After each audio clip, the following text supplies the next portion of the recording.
வணக்கம். திரைக்கலைஞன், பொதுமக்களில் ஒருவன் தம்பிராமையா,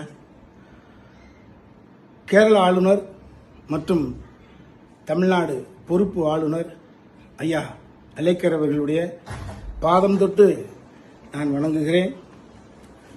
நீங்கள் மிகப்பெரிய அறிவாற்றல், ஆளுமை கொண்டவர் என்ற நிலை இருந்ததால் தான் உங்களுக்கு இந்த பொறுப்பு வழங்கப்பட்டுள்ளது. நான் எந்த கட்சியும் சாராதவன், புரட்சித் தலைவர் எம்ஜிஆர் மீது மட்டும் பக்தி கொண்டவன். இப்பொழுது நடந்து முடிந்த தேர்தலில் 40% ஓட்டை இளைய தளபதி விஜய் அவர்கள் வாங்கியிருக்கிறார்கள்.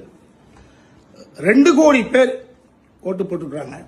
2 கோடி பேர் என்பது ஓட்டுரிமை படைத்தவர்கள். இதில் ஓட்டுரிமை அற்ற மாணவர்கள், மாணவிகள், எனது பேத்தி, எனது பேரன், எல்லா குடும்பங்களில் இருப்பவர்களுடைய ஆசையும் அபிலாஷையும் அதில் ஒளிந்திருக்கிறது.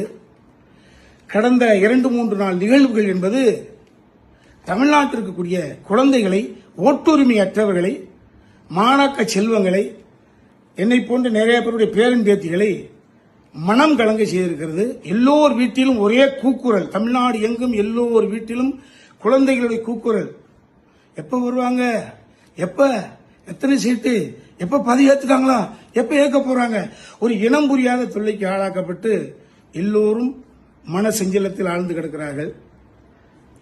113 காமிச்சிட்டாங்க, 5 கூட தூக்கி போடுங்க. 108 இருக்குல்லங்க ஐயா, அழைங்க ஐயா தம்பி விஜய கொடுங்க. அவர் கேட்டுக்கக்கூடிய இந்த 2 வார அவகாசத்தை கொடுங்கள். அவர் ப்ரூவ் பண்ண முடிஞ்சது அப்படின்னா ஆட்சி தொடரட்டும்.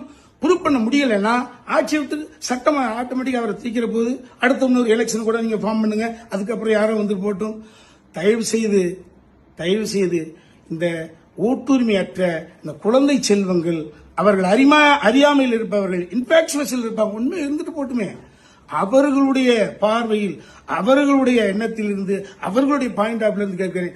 அலேக்கர் ஐயா தம்பி விஜய் அவர்களை அடுத்த எம்ஜிஆர் ஆகியவிட்ட எம்ஜிஆர், அவ்வளவுதான், உண்மைதான். அதிமுகவில் இருக்கக்கூடிய வெற்றி பெற்றிருக்கக்கூடிய பாண்டிச்சேரியில் இருக்கக்கூடிய எம்எல்ஏக்கள் புரிந்து கொள்ள வேண்டும். நீங்களாக வந்து விஜய்க்கு சப்போர்ட் செய்யுங்க. அடுத்த எம்ஜிஆர் சார் கூப்பிடுங்க, அவரை ஆட்சி கட்டில் அமர வைங்க.